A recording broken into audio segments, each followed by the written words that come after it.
the day is a big territory that you roam around in, you know, and you roam around in it for 10 hours, and it has its ups and downs.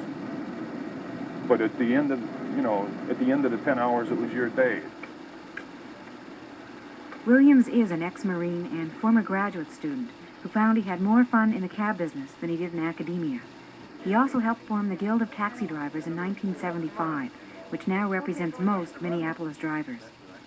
He may seem an untypical cab driver, but in the cab business, you soon learn that no one is typical.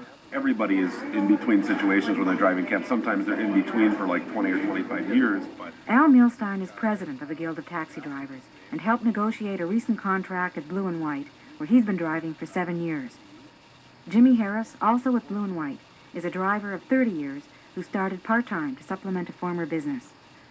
The newest driver here, Ann Wolf, has driven full-time since losing her community worker job in the recent cutbacks to social programs. And Steve Strong makes more money driving than he did selling insurance. Both he and Ann work for Yellow Cab and are involved in forming the co-op there. All these drivers share a concern for their industry's future, an industry where the average driver makes $250 a week, works 10-hour days and 6-day weeks, an industry which can feed some, but not all. Well, I wouldn't say that I have a portfolio of stocks and bonds and a house on the lake, but I do make a fair piece of change. I make it because I work a lot of hours, a lot of days, and also help my wife. My last job, which was in human services, I do make about the same as I did, but I'm working 10, 12 hours a day, whereas I only worked 8 then. yeah, it is, the pay is really low. It is real grinding hours, but It's better than working for wages. it's better than working for a living, I guess.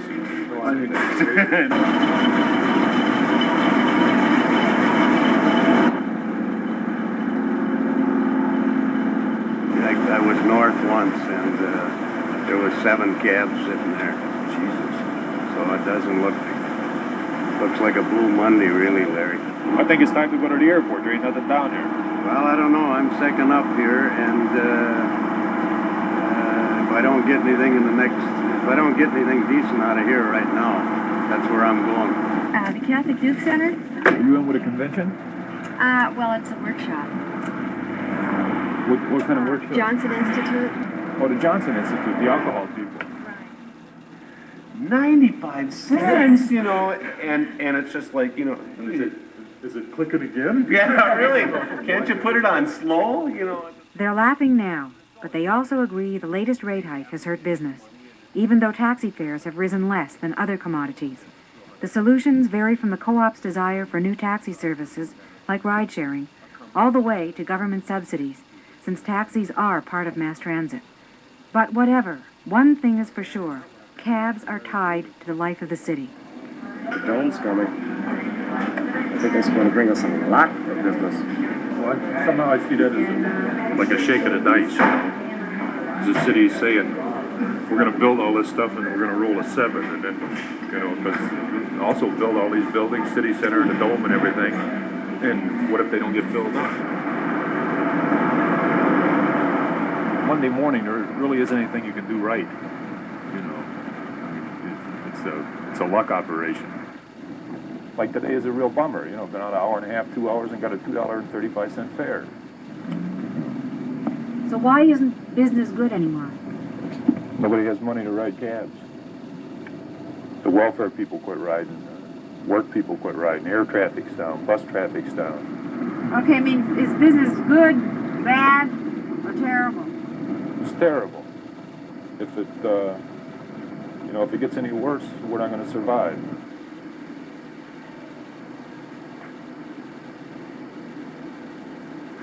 It's possible to sit here 4 or 5 hours right now even. We're all sitting around. I've been here since, about 7:45. It's 9:30. I'm second up in a tough line, a red line, which is a St. Paul suburban line. I may sit here 3 more hours. I don't know.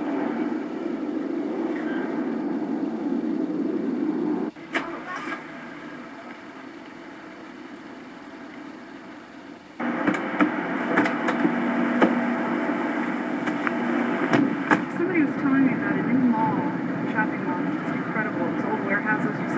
Yeah, Where is that? about 2 blocks from where you're at. Yeah, Butler Square. You've got to see that. What it is an old warehouse, and they took the center part out. Our You deal ability to with- talk to people and deal with people affects our income. Exactly. If we sit in stony silence and act uncomfortable to be around, we're not going to get the tips we need to live on, and that is part of our income. I guess one thing that I will do, I will attempt to start a conversation if I pick somebody up at the airport, and where are you flying from? And he says, you know, Cincinnati, or somebody says, geez, you know, how do you like Cincinnati? And they say, you know, what's it to you? Well, never mind. 5 years ago, when business was really good, we were practically mute, and we used to stutter a lot. The last couple of years, we've had a lot of practice talking.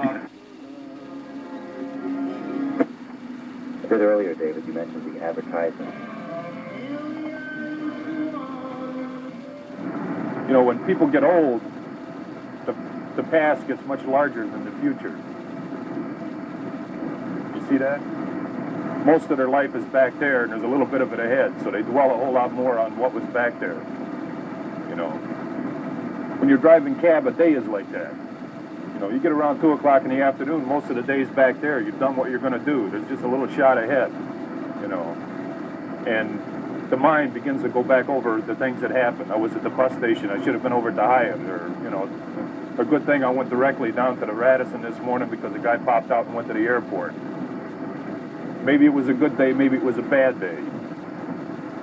But you never know until the whole day is over what it's going to be like.